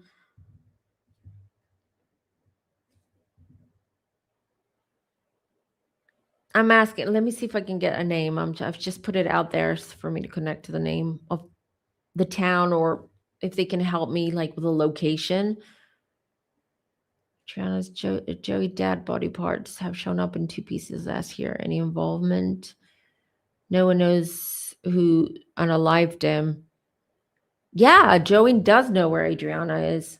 He does know because he's the one who asked this other guy to drive her there, to drive her to a safe place somewhere where she wouldn't be found. But that's not what he said. I don't feel, let me make this clear. I don't feel the guy with the green truck is an accomplice. The guy who abducted is an accomplice, in my opinion. Okay, because he abducted and he knew very well what he was doing was not going to end up well for Jennifer and Adrianna. Now, the guy in the green truck, no, it doesn't feel like it. Like he probably BS'd his way and told him a story and said, can you please take Adrianna there? She'll be happier. She'll be safer. This is like I don't know what he said. I don't know what story he said, but the green truck guy is completely oblivious of the situation, because I believe he would have come. But that's interesting. Why didn't he come forward? Everyone's looking for them. He's scared. He's scared of getting in trouble. But he will all of the, once they start untying all this big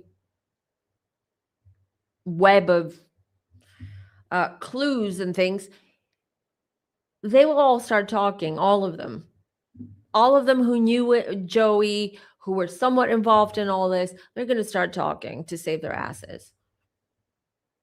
The dad, let me see. The dad, was he involved with his dad? Was he 2 pieces? So he was cut up. The dad was not a good person either, I'm getting. Sorry, but it feels like Dad and Joey were like two peas in a pod. Angry man. I get anger. These two are angry. They were always angry at each other. There's anger and fighting. Joey is so disturbed. Such a disturbed individual. I'm getting Dr. Jekyll, Mr. Hyde kind of thing. Like he will switch like that and he'll turn dark. Anger. There's so much anger. I feel anger inside me. Is this connecting to them? It's just like, ugh. He's someone who cannot control his anger, and that's dangerous. And I believe that's what happened with his dad. They were in a fight. They were in a big, big fight. And because they're both angry people, they started lashing at each other, being mean, doing all that. And Joey just lost control, as he does. Allegedly for entertainment purposes only.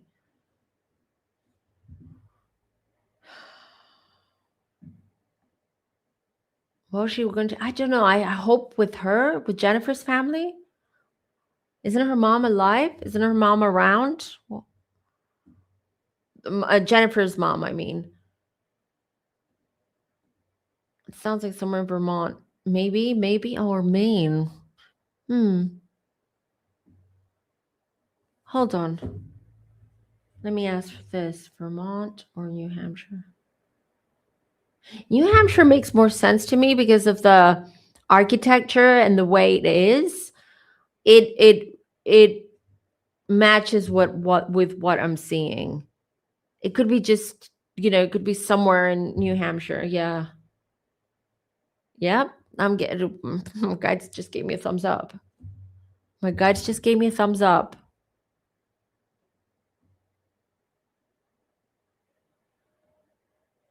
Vermont.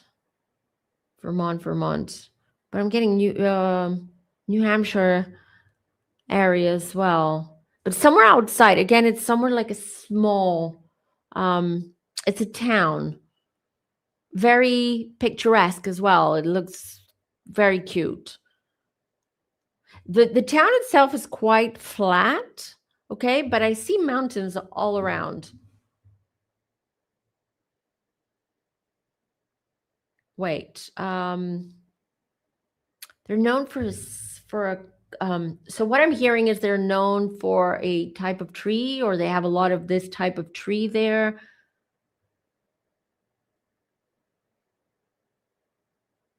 I'm seeing it, so I don't know I don't know what it's called. Like it looks like a maple tree, but it's not a maple tree. But it looks like you know how you have the maple tree with that big leaves and lots of branches, and it's quite big. And that town, or where she is, there's a lot of these types of trees. Not maple trees, but they're very similar to maple trees. I know I'm not helping. That's the best I can do.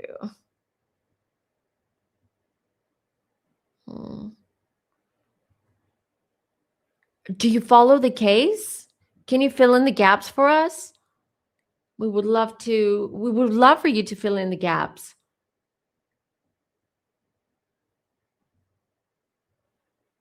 In Manchester.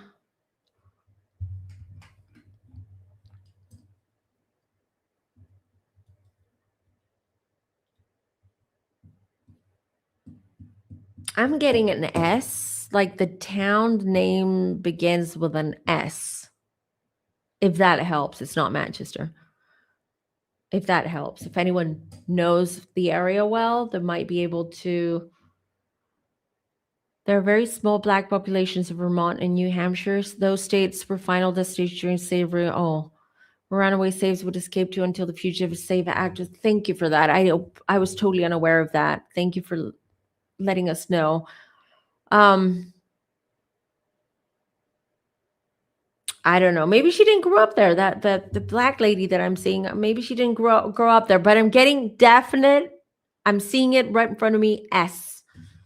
The letter S. Oh, Adrianna's family is still alive. Perfect. So at least she'll go back to her family. Poor girl.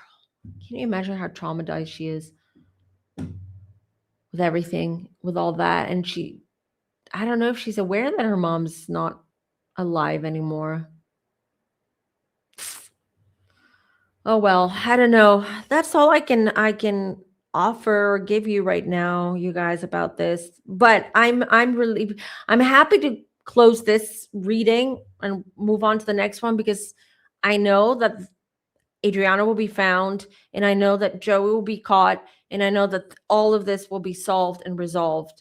And sadly, Jennifer's not with us, but at least Adrianna is with us, and she's going to have a bright future ahead of her after she's found, and when she eventually ends up with family members or people who care for her and love her.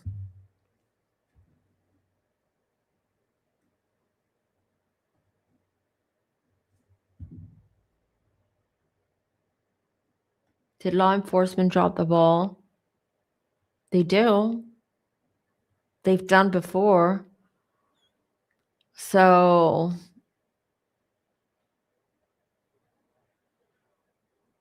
I mean, you have the FBI and the Arizona police, law enforcement looking for Nancy Guthrie for the last 9-10 months, and they still can't find her. What I'm trying to say here is, despite the technology that we have in our hands now, despite the fact that law enforcement is become a lot more investigation become a lot more sophisticated now, still they can miss clues, they can drop the ball, they can make mistakes.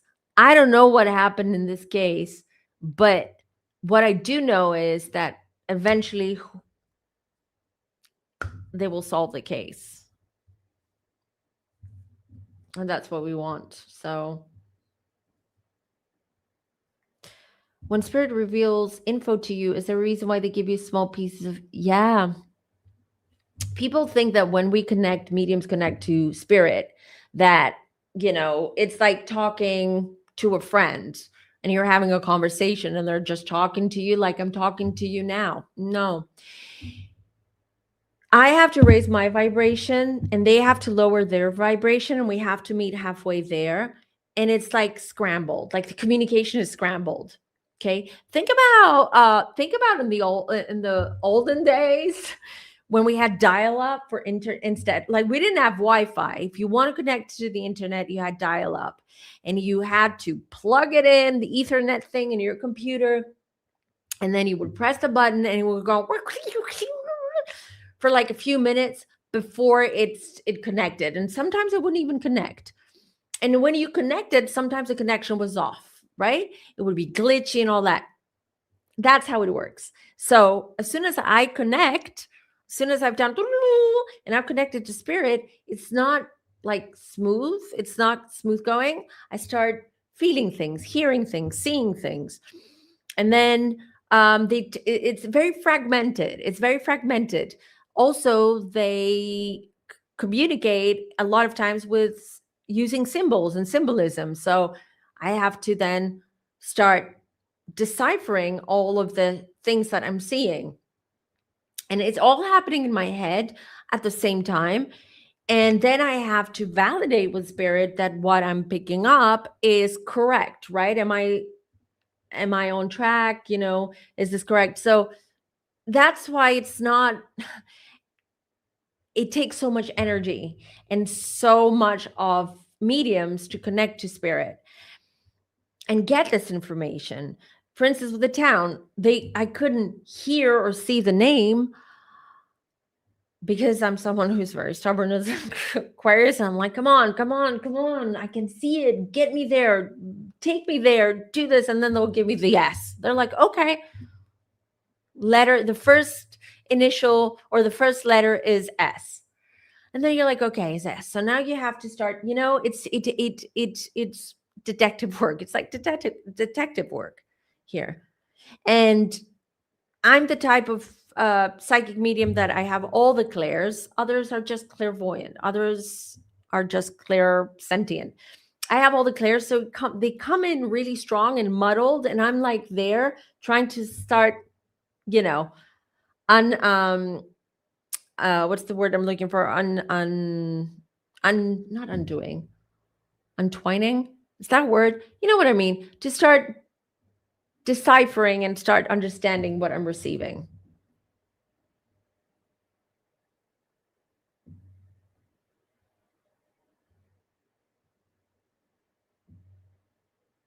That's interesting you say that, because I did get that there's a new detective or a new team on board now taking over this case. So it's gonna happen. It's gonna happen. Like Adrianna will be found. She's still somewhere there, she's still somewhere there. I can't tell you more because this is what I'm getting, but yeah. Some do, some don't. Some people, some police departments or FBI divisions will use mediums and others won't. Depends. But the thing about with mediums is that when they do use mediums, they can really they have solved cases. But the problem is that it's not like in court, in trial. You can't tell the jury, you know what, it's the medium that led us there. So they usually go to mediums when they're really desperate, or when it's a cold case, or when they have some clues that they can't make sense of it. That's when they will use a medium. But usually they don't prefer to use mediums. They don't. And also they don't have a budget for mediums. I'm serious. And what I mean, not because mediums will work pro bono. I mean, I've worked pro bono, and I would work pro bono for free. I mean, it's such a legal term, but this was told to me by a police officer, actually, who's a client and comes to me for readings. And she said that, like, if you cannot work for free, if you're going to be part of an investigation, you have to get paid for your services if you're not a law enforcement officer, things like that. And they don't have in their budgets the budget to pay mediums. Even if a medium says, I'm going to do it for free, it's the law, it's how things work. All right, let's move on to the last case for today, because I'm starting to feel a little bit drained. No, I'm not fine, but I mean, it's takes a lot, and then it takes a lot of time for me to like recenter myself and ground myself after these readings. So the next one, the last one for today, is going to be about Asha Degree. Okay, let's bring up the video, and while we're watching the video, I'll just start connecting. Enough to think that a 9-year-old can disappear into thin air without somebody knowing something. On February 14th, 2000, in Shelby, North Carolina, Akila woke up around 6:30 a.m. to get her kids, Asha and O'Brien, ready for school. But when she went to their room, Asha was nowhere to be found. There was no sign of forced entry. So did Asha leave on her own? Her parents say no way. The search for Asha began. Horses, canines, ATVs, dive teams, planes, and helicopters.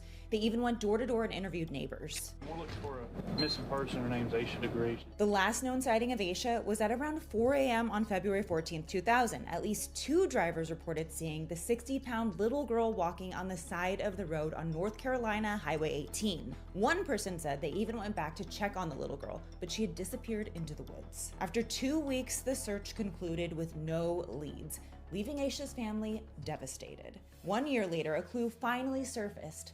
In Burke County, roughly 30 miles north of where Asha was last seen, a construction crew found a garbage bag. Inside was a child's backpack.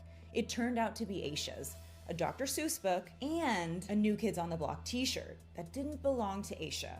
There was also a hair. When the items were tested for DNA, 3 names came back: Asha, Russell Bradley Underhill, and Annalie Denman. Annalie is the youngest daughter of Roy and Connie Dedman. She would have been 13 at the time Asha disappeared. Russell Underhill lived in 2 assisted living facilities owned and operated by the Dedmans, but he died in 2004. It would be over 20 years before these names would come up again. In 2016, the FBI announced they are looking for a green early 1970s Lincoln Mark IV or a Ford Thunderbird with rust around the wheel wells. Someone fitting Asha's description was seen getting in one the day she went missing. People still want to help. People still want to find her. I had to stop. I have to tell you. Because I got this before I came on to live, and now while I was listening, Asha was, I'll tell you what happened. Asha was, I believe they were a family, church-going family that went to church. There is someone who knew of Asha from church, had seen her, had known of her from church, and he lured her. That's how she packed her stuff and left. He gave her some kind of false hope. I'm hearing false hope about something, but I just want to know what that means. Like, false hope about what? What is it? She loved video. She loved to watch him play a video game. Okay, I'm seeing. And she loved to collect, or there were collectibles of that. You know how kids are obsessed with like Pokemon and they collect cards and collectibles, blah, blah, blah. Well, there's what is this cartoon now? It's little girls. It doesn't matter. The cartoon is not important, but it's like, or the game. It's like, I'm seeing these, like the characters are little, it's a little girl. The character of the game and the cartoon. Anyways, where I'm going with this.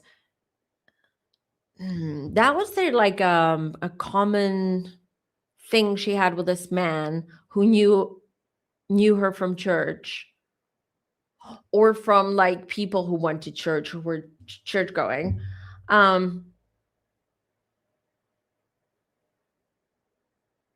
And he knew that she liked this game and this cartoon and these characters. And it feels to me like he pretended, and that like he would talk to her about things like that. Or he started conversation about things that they enjoyed, such as like games and things like that, video games and things like that. And this is how he convinced her to pack up and leave. But she wasn't planning to leave. Like, she wasn't running away from home. It doesn't feel that way. It doesn't feel like she ran away from home. It just feels like this man influenced her or convinced her or lured her to meet up with him. This man is a sicko, friggin' sicko. Let me tell you. An older man. Old. Sicko.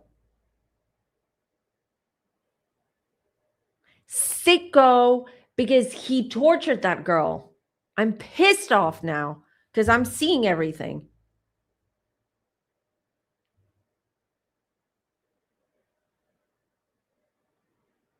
What an...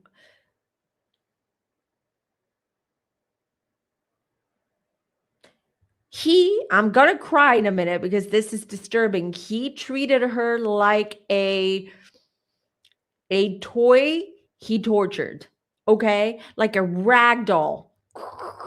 Like the things he did. And the way he also disposed of her was awful. She's been moved. She's been moved several times. He was so unsure and not confident in himself on how to get rid of her and how to hide her.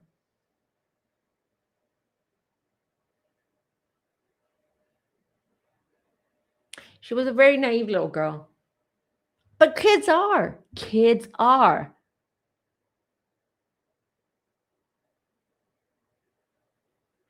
Did she come from a big family? I feel like Asha didn't get enough attention, didn't have enough attention from her parents. Not that her parents were bad parents. That's not what I'm saying. But, you know, parents can be busy. Either when they have a lot of kids or they have to work a lot of jobs or work so much. But I just feel that this little girl just... she very sweet, and she liked to talk to people, even strangers, because she liked to talk to people. She loved the attention.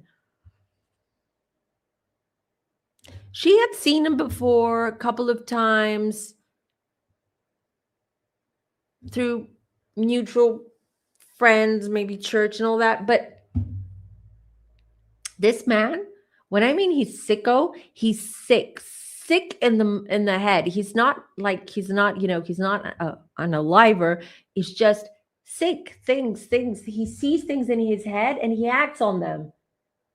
He watches disturbing stuff online and he wants to act on them. And it's not unaliving. He's not, the typical unaliver who finds joy and excitement and, what's called adrenaline by unaliving people. No, this person just wants to act on these torture things as I don't want to call them a game, but just because he wants to, just for shits and giggles, just to see what it's like.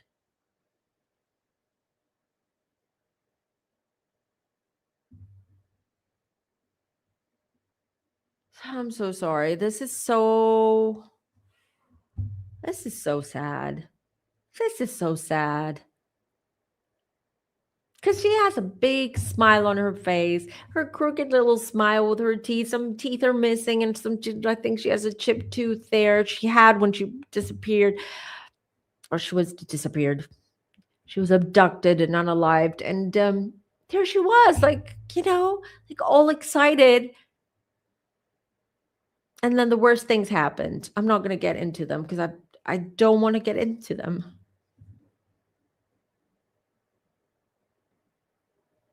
Sunshine says both her parents worked a lot. Yeah, so she didn't get that attention. If you have a stay-at-home mom, she's got time. That's her job. She's around. She will. I just feel like she liked talking to people, even strangers. She liked when people gave her a little bit of attention. She would respond to it. She would be like, yeah, with a nice smile and like an innocent little girl that she was. Yeah, so the attention, the lack of attention was because her parents were both hardworking, honest people who needed to make a living and support their family. And then this happens. I've done him. I've done Chiron. I've done Chiron. I don't remember now what it's in one of the lives that I've done. Maybe I have to find it, and maybe I think I've clipped it. If you go on my channel and you use a search bar and add his name, he will come up. Like either he's during a live, someone asked me and I did a reading on Sunday Psychic Hour, or I don't remember if I clipped it and I have a separate video, but I'm pretty sure I've done a reading on Chiron. This monster preyed on her sweet innocence. Yeah, and it was he wasn't a PDF, anything like that. It's just a twisted mind. It doesn't feel like he did schmexwell stuff to her. He just tortured her just because. He acted on these like weird, intrusive fantasies that he had. Disgusting. Who's that? Kimara LeBron. Let me write that on my list. We'll do it next time. I think we can do like once in a while, whenever I have time, because now, as of September, I'm going to be busy again. But with readings and all that stuff. And mind you, if you guys want a reading, I have some few available slots for October. And also don't forget that if you want to book your year ahead reading, book it now. Okay. Because then I'm going to get all booked out and then you won't be able to find a slot to have your reading. But let me write this name down because I want to do these types of true crime lives so we can get into it and connect and see what we get. Because I love the fact, you know me, I love to do true crime readings when I don't know the details of a case. I just want to go in blind and see what I'm picking up, who's coming through, what my guides are showing me, what spirit's showing me, all of that stuff.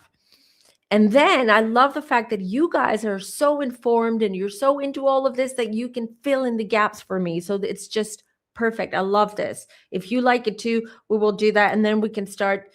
I have my list of true crime readings and missing kids cases and women who have disappeared. And then we can just like go through them, and then eventually, hopefully, we'll go through a lot of them. But obviously, unalivings and things like that won't stop happening. Can I stop saying unfortunately? My God, this is so annoying. I annoy myself. When you like, does anybody else get like that? I'm like one of those people that when sometimes like there's a word that gets stuck in my brain, okay, and I keep using it on and on. It's frustrating for me because it annoys me. And then I'm like self-aware that it annoys other people. Anyway, let me write this down. LeBron from New York. Okay, missing. It's not been seen since 2022. Disappeared 2022. Okay. Wrote that down. Please do. Send me a photo of her. Thank you. Perfect. I think we'll end it here. I mean, we got into a lot. That was quite heavy. We will do the Hayden, as I said. I promise we will do this in the near future at some point. We just need to let her rest right now to find her peace, to find her way back to the spirit world.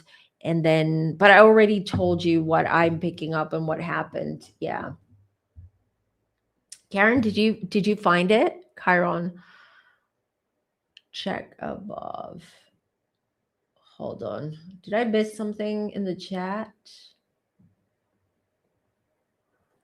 Oh, Explorer. Yeah, I know. As much as I have a love and a hate with these readings, especially when it involves kids, because it's so heavy and it does take a toll on me emotionally because I am a sensitive person.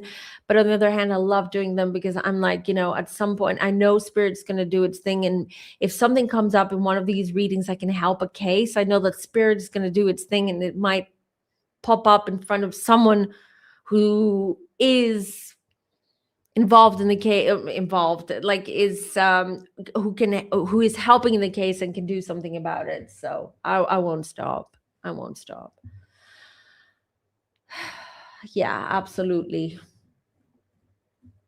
All right, you guys, that was it for today. I will be seeing you next week.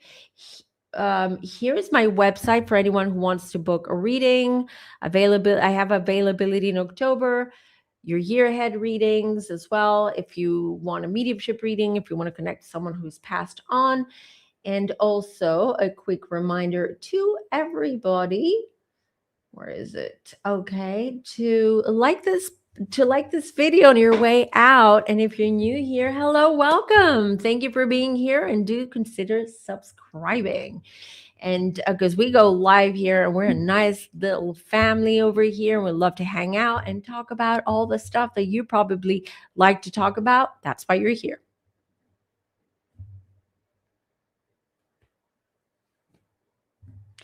Thank you. I love you. I love you, fammies. I really, really do. Thank you, everybody. I wish you all a beautiful week. I wish you all, I don't know, I just want you to be happy, stay off social media. If you feel lazy, be lazy. Don't be like me. I feel lazy, but I can't be lazy. Just be lazy. Let that eclipse energy just kind of fade away eventually.